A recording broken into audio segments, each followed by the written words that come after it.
Today on the AI Daily Brief, a conversation with Venice founder Eric Voorhees. Welcome back to the AI Daily Brief. Today we're doing something a little bit different. I have a conversation with Venice co-founder Eric Voorhees. The idea for this conversation had been building for a while. One specific catalyst was the arrest of Telegram founder Pavel Durov, which, as you'll see, I think has much bigger implications for the state of the relationship that we have with internet platforms in general. But some of the conversations surrounding that also were reflected, I think, in the debate we've been having around California's SB 1047, which is, of course, AI regulation. Now, Eric and Venice are sponsors of the AI Daily Brief right now, but this episode is not sponsored in the sense of it being a precondition of the sponsorship that they got to be on the show. Their sponsorship was totally standard. It's just the mid-roll ads that you hear every day. I wanted to have Eric on to have this conversation because he's been interested in and fighting around these types of issues for a very long time. It precedes, in other words, his relationship with artificial intelligence. So in this show, we talk about the arrest of Pavel Durov, the implications of SB 1047, and how Eric thinks about the fight for the future of AI and freedom. I think that even if you find yourself disagreeing with Eric, you'll come away better for having heard how he thinks about these particular issues. Tomorrow, we will be back to a normal episode, but for now, enjoy this conversation with Eric Voorhees, the co-founder of Venice AI. Eric, welcome back to the Daily Brief. How are you doing? I'm doing great. Thanks for having me on the show again. Yeah, no, this one was, it feels particularly opportune to have you here to talk about this. And, it's one that I think is really important. And so broadly speaking, what we're going to be talking about today is, there's a set of sort of catalytic or catalysts that make this conversation matter right now. The arrest of Telegram's founder, also the debate that has been happening around AI regulation, specifically California's SB 1047. But the broader context is sort of a renegotiation of our relationship with the internet and our expectations around platforms. And you are someone who both is engaged in this conversation as a citizen, as issues that you think about all the time and have for a long time, but also as a founder of the type of platform that's going to be implicated by how we come to conclusions about this. So I guess as a way to start, what were your, when you heard the news about Pavel Durov being arrested, what were your sort of first thoughts? Like was this a feeling of inevitable? Was it a surprise? Give me a sense of just sort of like the immediate, instantaneous personal reaction.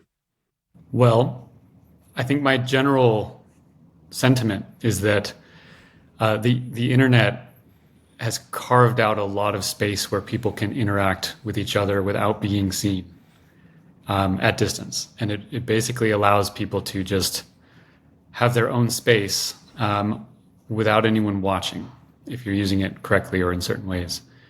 And this, I think, is really troublesome to governments that believe it's their right and their responsibility to observe everything that their citizens are engaged in. And so, something like Telegram or Signal, these chat apps, it's not, they're closed source, so it's not clear really how secure they are. But the belief among people using it is that they are secure, meaning they're private, they're encrypted, no one can watch the conversations. So hearing of Pavel's arrest, like, very sad. I mostly just had a lot of questions, right? Like, what are the allegations? What are they upset with? And over the subsequent days, it sounded like they're upset that people used his platform for bad things. And that, of course, is a very, very dangerous foundation on which to build policy, because if you must be responsible for the uses of your platform, it turns everyone in the world basically into a spying agency for their own government. To me, that seems so much worse than any particular criminal activity which might be going on a specific platform. So it's like one of those cases where the cure is so much worse than the disease. So I'm glad that Pavel has been released, and I guess this will probably be a long, drawn-out legal situation that we're all watching very intently. So one of the things that has been really interesting to watch over the last sort of 5 or more years, I guess, first in the context of crypto, and now I think it's really coming to the fore with AI, is I think that, at least me, and I want to speak for other people, I sort of took it for granted. Like I took the way that the internet had grown up more or less for granted, rather than understanding it as a byproduct of some amount of specific decisions that were made, particularly, Section 230, which explicitly deals with this particular issue of whether platform owners are culpable. And my impression, the first time I remember sort of getting this impression was when there were Libra hearings being held, when Meta wanted to, create its own stablecoin or its own version of a stablecoin. And it was so clear from those hearings that the average person in Congress on both sides of the aisle was wished that they had a time machine that they could go back and not have that regulation in place. Basically, to make organizations responsible, platforms responsible for their users. It feels to me now like we are heading into a sort of crescendo around this particular issue, and it feels like AI regulation is going to be the place that this comes to a fore. Is that something that you thought about as you were founding Venice? Is that something you think actively about now? I mean, how much is this sort of a risk that you have to consider as you're building this company? Well, I'd be lying if I didn't say that like a huge impetus for the creation of Venice in the first place was the assumption or the presumption that AI services would become entrapped, ensnared in all sorts of government regulation, and would end up spying on their users entirely in a very Orwellian manner. And not only spying, but censoring and controlling and curating the conversations that people had with machine intelligence. So I think it's not that that's a risk that could happen. That's what will happen. These large AI companies that are centralized will be and are being captured by the state. And because they're seeking profit and because they do not hold strongly to any moral or ethical principles of privacy, they will allow themselves to be captured so that they have the permission to continue operating. I think that leads to a very scary place. And Venice really was started, as a permissionless alternative, open source, permissionless, uncensored, not spying on people, so that as the world wakes up to what's going on with the centralized providers, they have an alternative. And just as I've seen like Bitcoin as a lifeboat for the financial system as it falls apart and collapses in the future, so too hopefully can Venice be an alternative to the sort of mass scale surveillance and control of machine intelligence. Let me ask you a question, which is maybe routing a little bit deeper into Venice, but it's something that I've seen some people ask and want to know about. There's this sort of world that you're describing that is clearly the one that sort of we're in / heading into, where there's just ever more pressure around surveillance and what data. Basically, the more data that is available about you, the more data that regulators and authorities want, right? It's a very clear pattern. We've seen it in finance, and you're seeing it with technology more broadly. The logic is about the bad stuff that doesn't happen in a world where they can control everything, right? You have less of certain types of behavior that the society finds objectionable, right? This is sort of it's always the logic. It's like you give up freedom in exchange for safety. The counter logic that you've articulated really well on this show and in other places is about what we give up to sort of get that safety, and why that's sort of problematic for society. But I guess a thing that comes up sometimes is a question of how does society deal with those undesirable behaviors in sort of the world where it chooses not to surveil, where it chooses that trade-off isn't worth it. Basically it's like, what is the vision of a future where, what are the trade-offs really, I guess, how much is that, is it sort of, you give up safety in acceptance of freedom, or is that a sort of a false dialectic that's basically just presented by those who are going for the safety? The first issue is that people believe that if you give up the freedom, you get safety. And this is sort of just assumed that if the government has more tools and more power, it can reduce the harms of society. I have not, in my experience as a human on this earth, seen that to be true much at all. It has not seemed to me, if you look at history or if you look at your own world and experience around you, that the larger and more powerful the government gets, the less problems there are in society. It seems quite the opposite. And as you approach the extremes, as you approach a totalitarian government, those have unequivocally been the darkest periods of human history. So I don't buy this notion that like if you just give up your freedoms to this coercive, monopolistic, controlling organization, that society is safer. If it were, then we could have that discussion about like what are the right trade-offs here. But I just don't think I don't think that's true. And I think the continued grasping of these governments to get more and more control betrays something which people should pay more attention to, and that is that they are not effective in their stated purpose. If governments were good at policing society, they wouldn't need continuing powers over and over and over. We're in this phenomenon where like government clearly fails to stop much bad activity. So they ask for larger budget. They don't ask, they force larger budgets and more control. Their results don't get any better. And they use that then as more justification for more budget and more control. And this process simply continues because everyone wants to believe that there's someone in charge above them, you know, like raining down justice on society. And I just don't think that that's true. It makes sense. So basically the core argument is that the fundamental premise, you can't really get to discussing the trade-offs because the premise of the trade-off is just not real. Right. Yeah. It's not a discussion of freedom versus safety. Yeah. Our only option is how much freedom do we give up, and our safety generally tends to be the same or worse. So it's a pretty bad deal. Sort of building off of this, and just for context, I think the reason that I'm asking some of these questions is sort of the foundation upon which later questions of how we should regulate, how we should think about AI regulation and things like that will be built. What do you think, as you sort of survey the landscape of problems with AI, negative externalities of AI, the types of things that people cite in their sort of attempt to say that the need for regulation? Which do you find sort of more or less compelling as issues that society actually has to find some way to deal with, whether it's through regulation or not?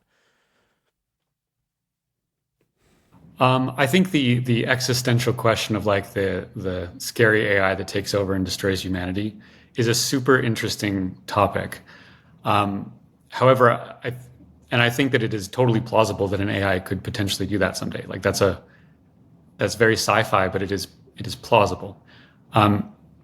At the same time, I don't think we're anywhere close to that right now, and there's no evidence of any such thing actually happening. So it remains in the theoretical and sci-fi world, and I think the fear of that outcome causes people to not react very rationally to the discussion of AI as it actually exists in the world. And I think the bigger risks and the bigger danger tend to be not that like AI will take over the world and cause all sorts of problems, but that AI is an extremely powerful tool under centralized control invites a totalitarian world that is very scary, not because the AI was bad, but because the people that were controlling it were bad. And those people always believing themselves to be good, right? Like all tyrants in history believe themselves to be good. So the world I'm worried about is one in which, and this isn't very far in the future, where large, powerful AIs are watching everyone, and that means watching all of your conversations and all of your chats, all of your conversations in your emails. It is analyzing your videos and your photos that are all being stored in the cloud. And it's a complete like digital panopticon. And then people who want to control society for all the good purposes that they believe they are involved in, use that information to control people and shape them and design the lives of citizens.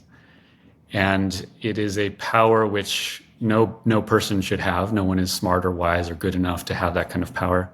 And the potential for abuse and bad outcomes, I think, is huge and severe. So that's really, I think, if you were to graph like likelihood and damage caused, that's the one that I think is the worst, because it's very likely. It's sort of like the inevitable path, and the damage is so bad that that's really what we should be paying attention to. And the only antidote to that isn't that you create some regulation to prevent the bad actors. It's to permit people to have open alternatives, to permit markets to function, to permit freedom, to permit privacy, and prevent this kind of like grotesque panopticon from forming in the first place. It's funny. If you define the sort of the chief problem of AI as such, that means Venice is actually an AI safety startup. We are an AI safety startup. Yes. Yeah. Absolutely. We're an AI safety startup. Yeah. So wonderful like background context for the next set of the discussion that I want to get into, which is the debate that's been happening around SB 1047. I guess first, how closely have you been following it versus sort of it's a thing going on in the background and you're keeping an eye, but just that'll help my framing. Yeah, I'm following it, I would say, medium closely. And it doesn't surprise me that it has emerged. Cool. So I guess a little bit of background for listeners who haven't been following along as closely. This is a bill in California that's primarily focused on big existential risk type issues of AI, right? So this was something that came out of AI safety circles, not as we just define them, but as sort of normally people talk about them, the EAs and the sort of open philanthropy kind of aligned part of the world, and came through the California State Assembly in the form of Assemblyman Scott Wiener, and was in the progress for a while, but really only sort of picked up steam over the last few months as a going concern. And in the lead up to this process, there have been a lot of different sort of debates around it. The two big issues that people cited, I think, in their opposition to this bill were, one, its focus on issues of X risk and sort of the things that are, often pejoratively labeled sci-fi over any sort of misinformation, deep fake kind of contemporary problems. That was where you saw a lot of the critique from, like, for example, members of the California congressional delegation who were opposed to the bill. And the second piece was a concern that it would really put a huge damper on open source development and open development, particularly around some of these issues of culpability for model creators, that were being built into this. Now, this part of why this picked up steam is that we don't have any sort of regulation that's being debated really on a national level. So the whole conversation focused in on sort of this California piece, but it was also amplified because you had sort of, an increasingly louder set of people joining in the conversation. Notably, Elon Musk at one point came out in favor of SB 1047. When you were looking at the bill, Eric, or you kind of, observing it medium closely, what stood out to you as particularly concerning about the way that it was sort of set up? So one, the premise that like you could regulate AI by having a California bill regulate AI is very silly because California is but a small place in a very large world. And even though the preponderance of commercial AI is built there currently, that could change without too much difficulty. So even if you believed that the terms within that bill were good, it'd be like trying to hold water in your fingers, right? It's like completely ineffectual. But I think most concerning about it is that it basically like centers around the regulation of model training based on how much math is going into it. It like sets these thresholds that if a model is trained with a certain amount of like computation or parameters, or it costs over a certain amount, then it is subject to X, Y, and Z different regulations. That is such an easy thing to get around, right? Like, okay, if you can't train 10 to the 26th parameters, you train 10 to the 26 minus one parameter. And if you can't train a $100 million model, then you train a $99 million model. So again, it's like, what's the point really? And more importantly, like from an ethical perspective, how can you say that it is ethical to train a model that's like 10 to the 25 parameters, but not 10 to the 26 parameters? Well, like what is the ethical difference between those two things? And does anyone in the world believe that the politicians in California are wise enough in the in the framing of AI to decide where these kind of thresholds should be. The bill is obviously reactionary. It is obviously a reaction to people's fear about this new thing called AI, and their their hopes that government will come in and like protect them from this fear, when there's not actually like a crime that's been committed. So yeah, I don't like the whole thing. I'm sad that Elon came out in favor of it. I'm like his biggest fan, but sometimes he just misses the mark completely. Yeah, I mean, whole separate conversation around the standards that we hold people that we admire to having to be perfect in everything. But so I think that I want to tie this actually to something that you were mentioning before, as you were talking about where you sort of sit with some of the X risk kind of questions. You said basically that it is plausible to you that there's a future scenario in which some of those fears become manifest. However, it's very clear that that's not where we are now. And this tends to be the place that I find myself. I think that where I kind of diverge with a lot of the conversations around AI safety is that they seem to be predicated upon the idea that we're somehow going to sleepwalk into these terrible scenarios, that there won't be some moment of recognition. And, the AI safety folks, I think, would say there have been all these moments where we've reset the goalposts and, there's fast takeoff and it'll move faster. By the time we recognize it, it'll be too late, kind of a thing. But I just don't know. It feels to me like, there's so much focus on this. There's, and no one thinks that these models are problematic now. So sort of where is this line? And ultimately then regulation that's trying to prevent those bad outcomes in the future is sort of, arbitrarily drawing this line at some, future state that is sort of unproven. So I don't know. I think that the arbitrariness of that line is sort of one of the biggest problems for me as well. Yeah, I think that's fair. Although if I'm to play devil's advocate here, if and when a nefarious AI intelligence emerges, the amount of tricks it can play on people to deceive them into not understanding what's going on, I think is pretty severe.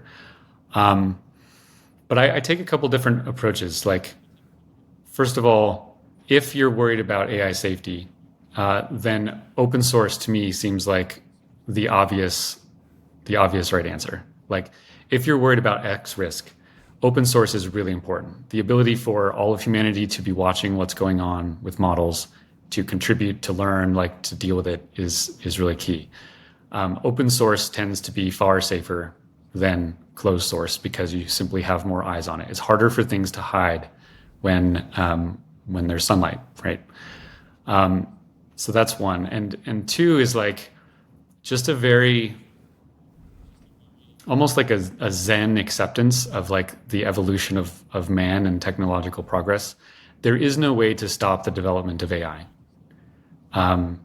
You cannot regulate it. You cannot put the genie back in the bottle. You can't pause it. You cannot pause it. It cannot be paused. It's silly to have a discussion about whether to pause it or not because we can't pause it.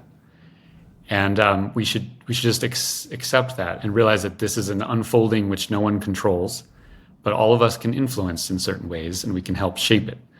And so to not be like, have this sort of savior complex about being able to stop something that is unstoppable. One of the big points of discussion that comes up in and around all of this is the sort of the specter of China, right? And this is used to argue all sorts of different sides. The specter of China is used to argue why we have to move faster and we can't slow down. It's also used to argue by some folks that why we shouldn't have open source AI because then they'll get it, right? And so it's sort of not a clear cut what the specter of China means. But between what we're seeing in Europe now, where you have Meta not releasing Llama multimodal, you have Apple not releasing Apple Intelligence, you have them arresting the CEO of Telegram. Between that, the sort of the Chinese model of AI development in the U.S., do you think that sort of balkanization of AI and balkanization of the internet is inevitable? And how does that play out and impact how we think about AI's development? I think that people have too much of a presumption that these things can actually be controlled. Like they can be controlled on the surface. Like the market for illegal drugs is a good example here. People believe that illegal drugs are bad, and so they make all these laws trying to restrict them. It does not appear empirically that that actually works. Drugs are pretty much available in every city in the world, even the ones with the very most harshest consequences.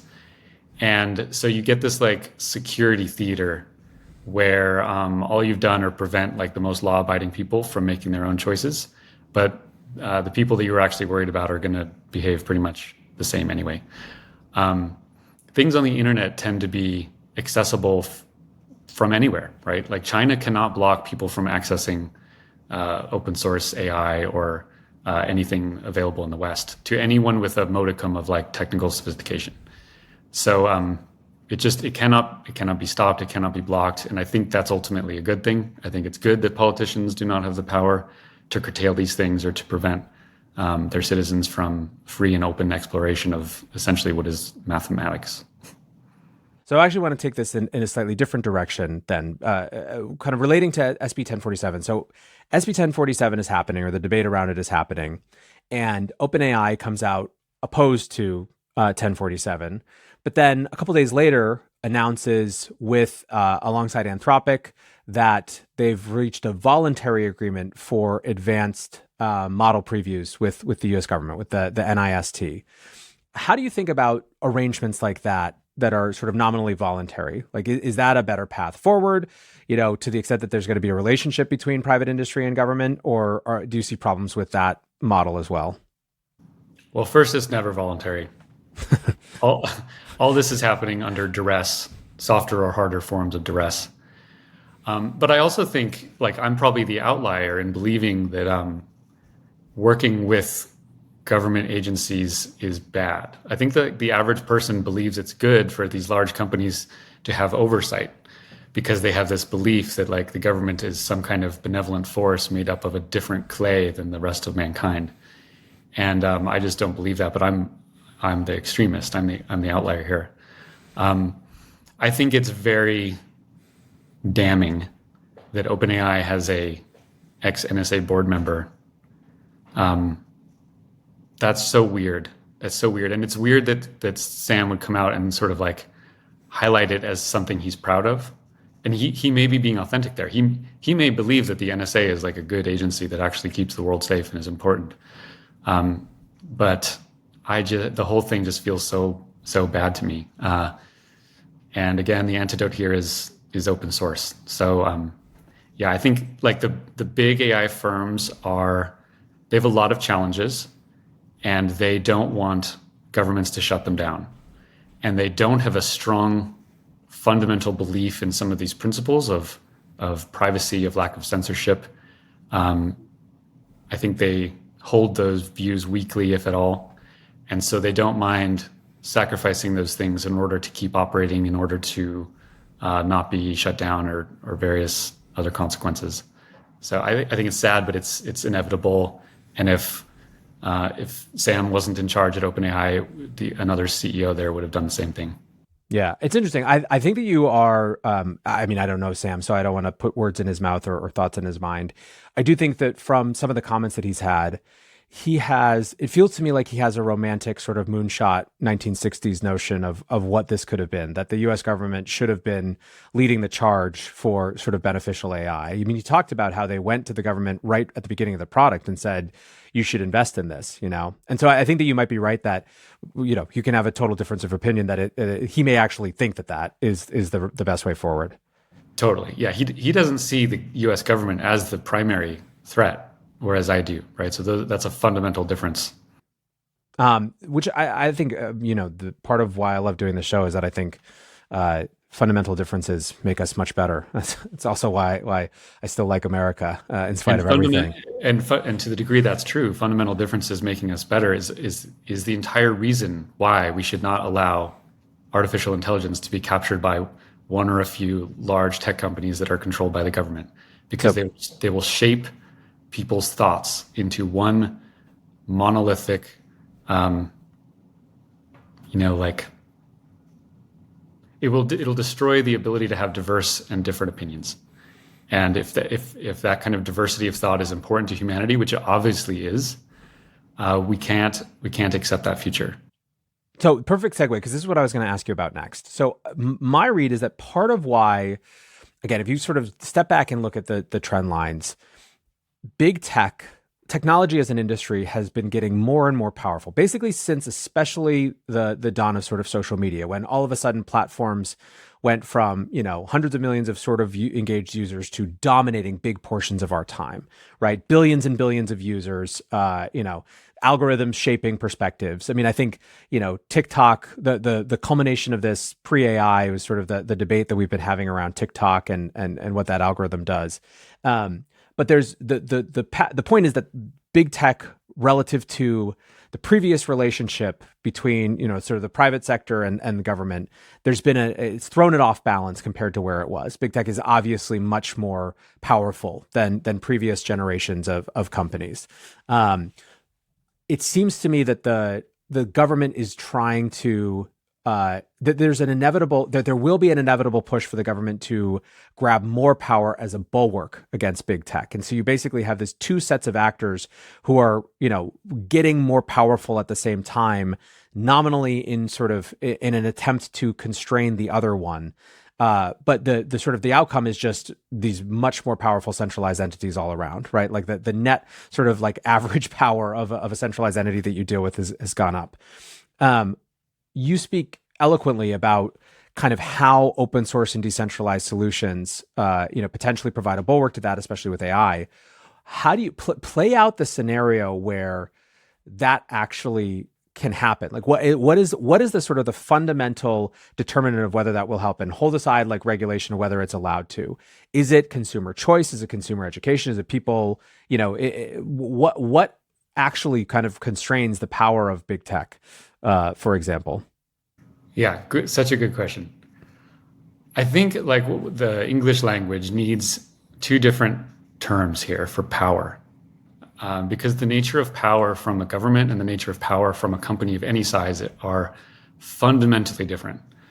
When we say power of a government, like a government has power to literally murder people at scale and does so frequently. Google doesn't murder people at scale or ever. A government has the power to like imprison people at scale for their own personal choices, to take away their entire life and freedom.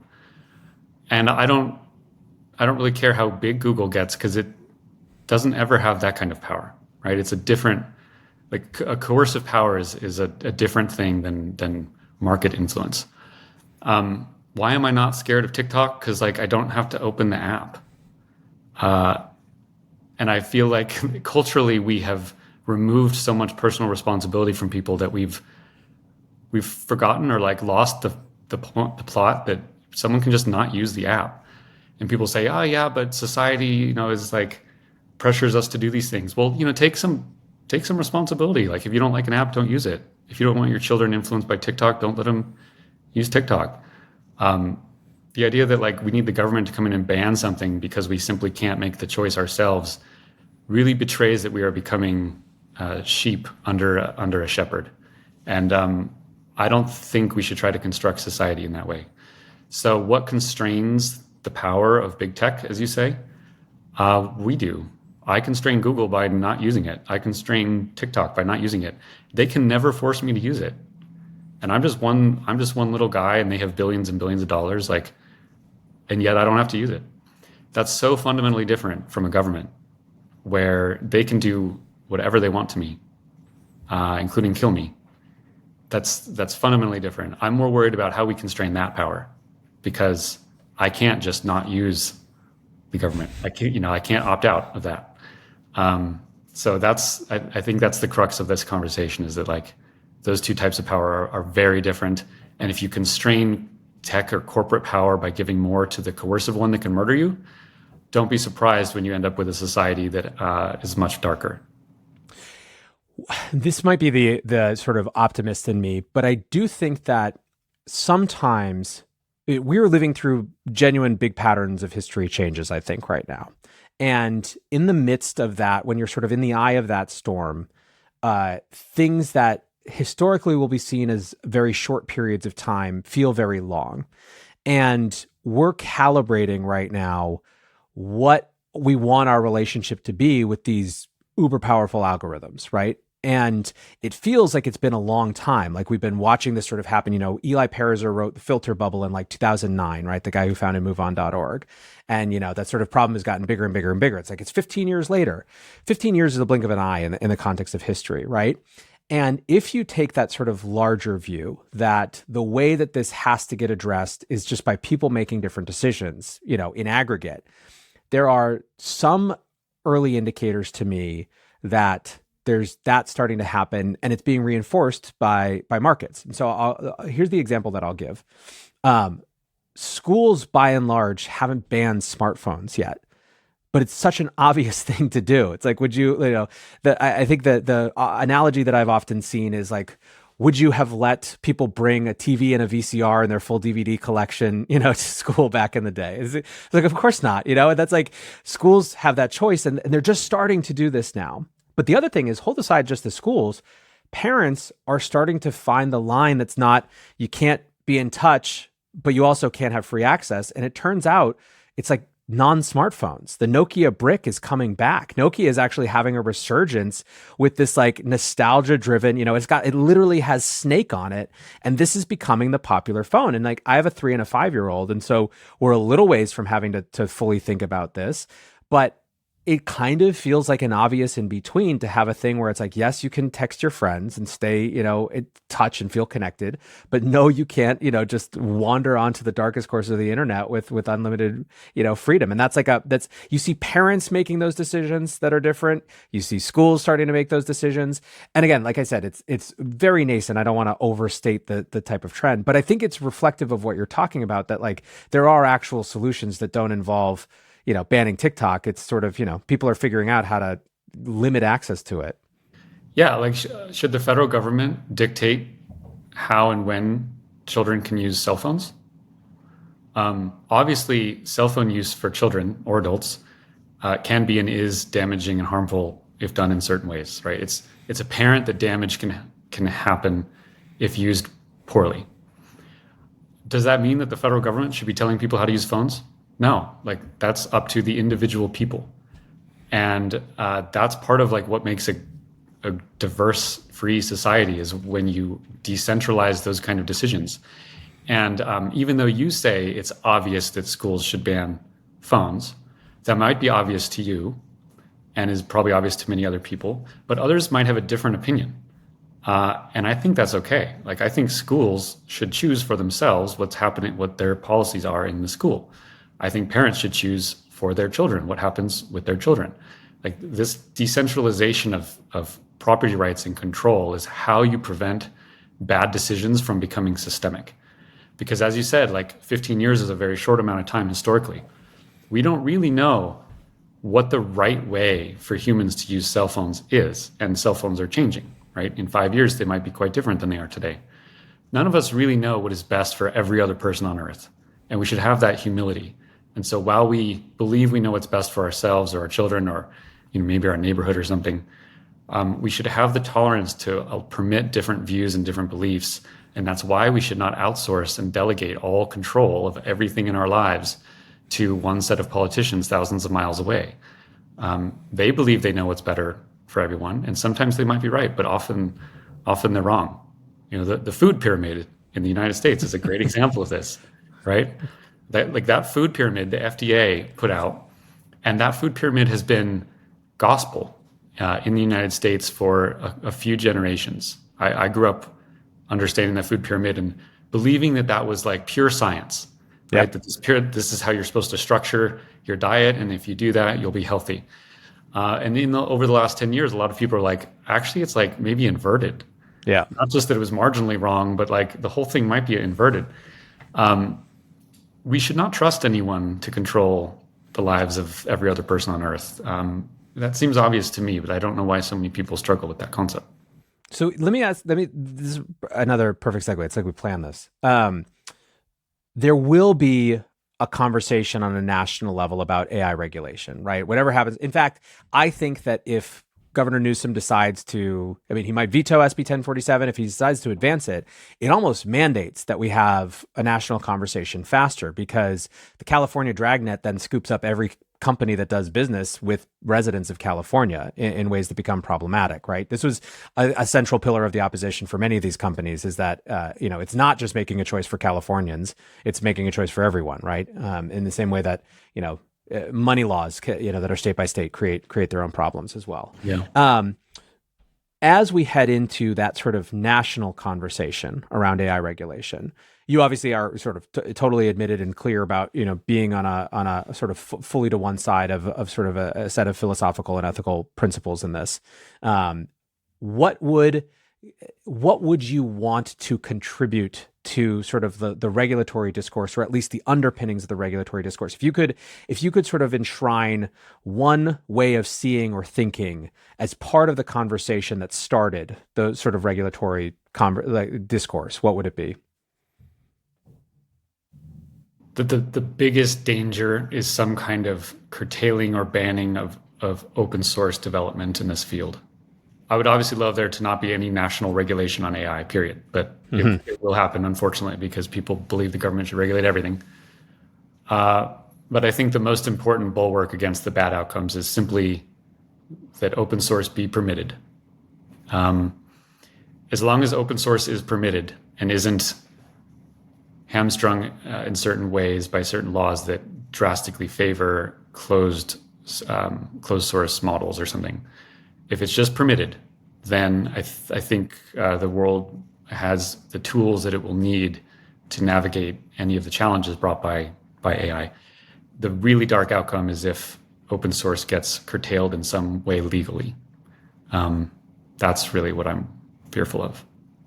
I have another question, but I think we shouldn't do it now. It's a preview for a future conversation. One of the things that I'd love to discuss with you in another show is we're sort of in like this first paradigm of generative AI where the modality is chatbots, right, and assistants.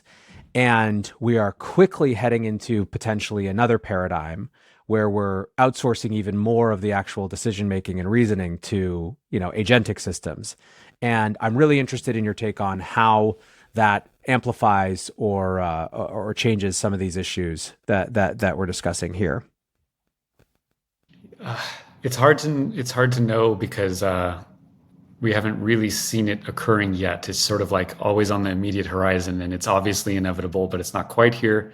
So it's hard to see how that manifests and comes out.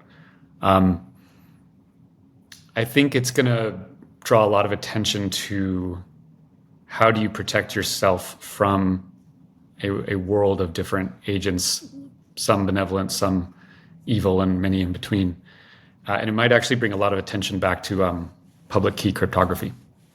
And I think public key cryptography is really the one thing that we know AI can't break or can't do, right? Like everything else is like AI will do that, it'll do that, it'll do that, probably better than all of us.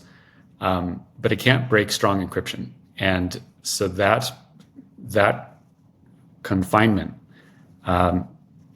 really becomes like a foundation on which humans can protect themselves and understand what's going on in their own world. I often think of things through the cryptocurrency lens, and when you have agents running around the world, but you can protect your own wealth and control your own wealth through public key cryptography, then you really don't need to care too much about what those agents are doing. Similarly, while it's hard to know if something is fake, you can prove that you created something through public key cryptography, right? You can create a key, publish that key, and then when you create something, sign with that key. And that proves mathematically to the world that thing originated with that identity of the original key. And those primitives, you can really build like a lot of very honest parts of our modern society that have a great deal of integrity. And it's about like trusting that math again, instead of trusting people or laws or regulations. So one thing I think is clear is that we're likely to see a lot of realignment and readjustment, right? I think that right now we're in a moment where the introduction of sort of these wildly new technologies and different systems, it's not clear how any one type of actor or any one type of person is going to react to this. I think a great example of this is Zuckerberg and Meta becoming the sort of, the loudest champion for open source AI. I don't think that's something that many people would have had on their bingo cards, a little while ago. Zuckerberg recently also wrote a letter that deals with a lot of these issues that you've been mentioning on the show. What did you think when you saw that letter? Maybe give just a little bit of context for those who hadn't seen it. Yeah, I was surprised that this wasn't a bigger story. Zuckerberg basically wrote a letter to Congress like 3 or 4 weeks ago. Mm-hmm. It was both a mea culpa, but also like he was basically revealing to everyone what was sort of thought of as a conspiracy theory, which was that the government was pressuring Facebook, and obviously they were doing this with others, to censor certain information during COVID, or to not report on one thing, or to not say one thing, or to control the information that was getting out. And I think a lot of people felt like that was probably happening, but it was always one of these like debated things. But he basically came out and said, yes, the government was telling us to like not talk about certain things or to censor other things. And he's what was great and inspiring, and he deserves a lot of respect for this. Not only did he say that, but he said that he wishes he had pushed back more strongly on that he wouldn't have been as compliant or as willing to make those kind of censorships back then. So that took a lot of courage for him to do that. And it's been really impressive to see, like, over the last couple of years, there's something obviously different about Zuckerberg. Like he's changed his behavior in some interesting ways. But this is obviously relevant for like the AI space, because people don't know what truth is often, and especially not in the moment. And if we have a world where like AI is controlled and licensed by government, then when there is something big and consequential and controversial, the government's truth and facts and science will be what everyone is supposed to abide by. And when we all lived through COVID, and it was scary and confusing and difficult, but I don't think that we would want situations like that to have their narratives controlled by central parties in the moment. Like imagine a near future where the U.S. is in some kind of like big military conflict with China or something. How would you feel if artificial intelligence was only permitted to talk about certain things in that conflict, like couldn't answer certain questions or had to answer certain questions in certain ways? Would that serve the American people?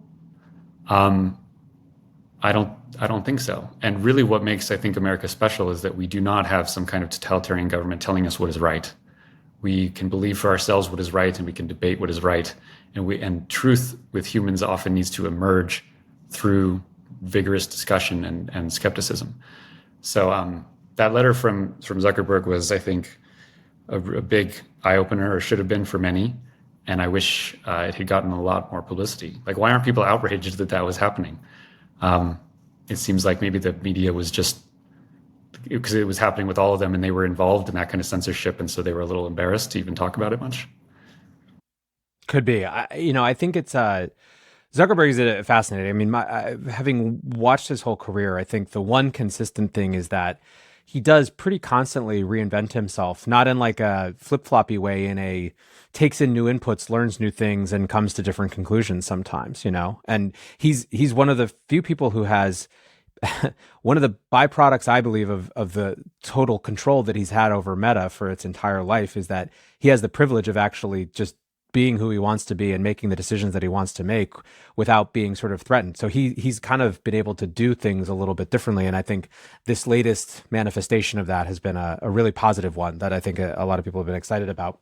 But going back to the broader point, because obviously Zuckerberg's sort of much more secondary than the point of the letter, or taking it into a slightly different place. it's inescapable that right now the context that everything is being seen through, at least in the U.S., is the presidential election. Have you been surprised by the level of or lack thereof of misinformation, explicit sort of use of AI to influence conversations? I think one of the biggest fears heading into this election cycle was that AI would be running rampant, tricking voters and trying to push them in different directions. What do you think? Is what we've seen sort of what you've expected, or what do you think about that whole side of things? I think the fear that society understandably has had over the last few years was that like deep fakes were going to be a really serious problem for humanity. Um, and actually, I think it isn't, because people quite quickly realize that deepfakes can look completely authentic and sound completely authentic, and very quickly everyone just built a skepticism. So like if you see some video come out that is just like unbelievably bad in some way, many people's first reactions are going to be like, "Oh, that's probably not real," right? So like there's a healthy skepticism, I think, that limit the damage that deepfakes can do, and that's going to be a learning process. So like society will have to learn to be skeptical of what they see and hear, which is probably a good skill anyway. Two is, no matter how nefarious AI bots are, I'm not sure that they can ever lie more than the actual politicians themselves. Like I watched the debate a couple nights ago between Trump and Harris, because I feel like it's important to watch these things. And I'm just embarrassed for the country. Like both candidates are not respectable people. The amount of lies and deception, just in terms of like how they frame the debate, what they claim, what they don't acknowledge. You could go to any like high school debate group and see people with more rigorous intellects talking. And these are supposed to be like the cream of the crop that democracy has, brought up for us to consider. That we have Harris and Trump as like the cream of the crop of American democracy is pretty damning. And I think far more of a problem than like what the AI bots are doing. Like the candidates themselves seem like the problem. There was Joe Rogan had a conversation, I don't know, maybe a year ago now, maybe a little bit less than that. Everything is faster with Lex Friedman, I think. And they were talking about whether Rogan would vote for a bot for president at some point, whether, just let AI take in all the information, make different decisions. And he was sort of, for it, maybe a little bit tongue in cheek, because he wasn't actually being forced to consider it. But I joked recently at a presentation that when that came out, a lot of people were super skeptical, and like the farther into the election season we've gotten, the more people I see being a little bit more open to that possibility in the future. Yeah, well, I mean, the bar is pretty low. I'd like to just be able to vote for like an inanimate object. Like if I could vote for like a FICA or an orange to sit in the Oval Office, that would be great. They would do less harm. They would lie less frequently. They would be less deceptive, and I would really know what I was getting. So I would prefer that as like an option on the ballot. So I think based on that answer, I have a fairly strong guess of what you're going to say. But how consequential do you think this election is for future development of AI in sort of the immediate term in the U.S.? Yeah, I don't know. I don't know. I feel like it's not consequential on the bigger issues, and the biggest issue I think is the federal debt, which amazingly wasn't even asked about during the debate. Yeah, I think AI is so new, and like these candidates, it's not clear like which candidate is actually better for AI or not. Frankly, I don't trust either of them.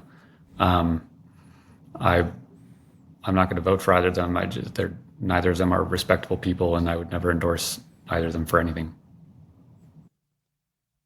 I think it's a reasonable take. I tend to think that we don't really know yet where political alignment is going to lie as it relates to AI. It has not calcified and hardened into clear partisan lines. in the same way that every other issue ultimately kind of becomes, calcified and hardened into partisan lines. Not that there aren't indications of where it might go, but, I think Chuck Schumer, when he came out with sort of a roadmap recently, or not recently now, 6 months ago now, it was much more rah-rah innovation and we got to compete than I think people anticipated. I think people kind of had just assumed that Democrats would be pro safety and pro control, and it was sort of differently positioned than that. Although again, it wasn't policy; it was just suggestions for where they go next. So I tend to think that it would be overstating the case that it's that either choice is going to lead to clear directions that the other one wouldn't when it comes to AI policy. Yeah, it's hard to know what they will do because they don't base their policies on any kind of consistent moral framework or principle. So I don't even know what the Democratic Party is today, or the Republican Party, right? Like they both just grow the government. One of them acknowledges that they want more government. The other pretends they don't, but still keep voting for it. I don't even know what these parties are. Like Dick Cheney is now endorsing Kamala. Like the whole thing has just become such a circus. And unfortunately, like in a circus, you can just leave, but here we're stuck in the tent. So let's flip it around. Let's come to the other side of this and talk positively, not for the sake of beautiful symmetry, but because as someone, I believe that it's impossible to be a builder in the way that you've been a builder without being on some level, base level, an optimist, or at least sort of have belief that things can change. What's most exciting to you right now in AI, which could be technological, could be the way that people are responding to it or changing, could be discourse around it. What gets you hopeful, jazzed, excited? Time savings. I think whenever civilization creates tools which save time for a given unit of work output, society gets substantially wealthier.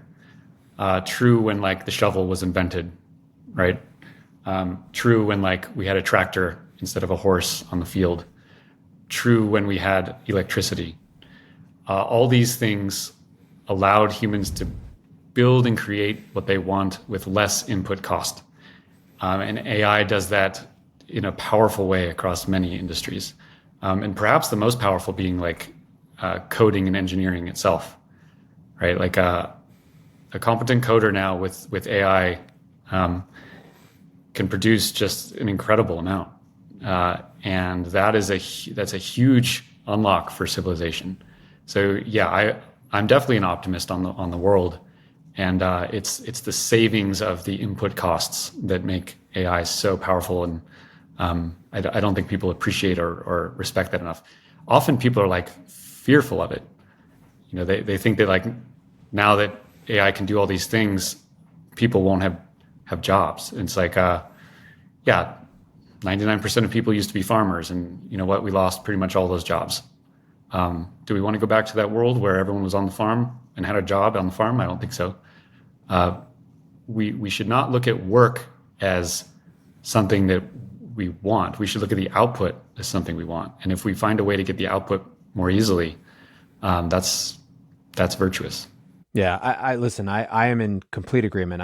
Whenever I have this conversation as it relates to likely impact on jobs and economies and stuff, the thing that always stands out to me is that the fear of job loss, at least when you move to the medium or short term, or in the long term, right? The short term, of course, there's going to be lots of chaos and transition, and lots of pain, and that will have to be dealt with. But when you look at the long term, it's like in a world where you can make the same amount of code with 1/10 of the effort. Are we all going to say, cool, the stuff that we have now, the stuff that we built, that's enough stuff. That's enough creation. We're just going to just do that 1/10. It's like, no, we're going to do 10 times as much stuff, but it's actually going to be 100 or 1,000 times more stuff. And I think the entire pattern of human history shows that we have a basically unlimited appetite to create more and consume more. And that's never going to stop. Yes, our base needs are somewhat limited, but our desires are unlimited. And many desires that we have today weren't even conceived of long ago. So like the human mind is an incredible creative spirit. And when we have more powerful tools, I think that's just good for us. Absolutely, it'll cause disruption. And I think while I use that farming example, the difference with AI is that I think these changes are going to happen much faster. So I don't want to be glib about it. Like there will be pain and a lot of confusion and struggle, but we should recognize those as consequences of civilization moving ahead rather than things that we should reverse.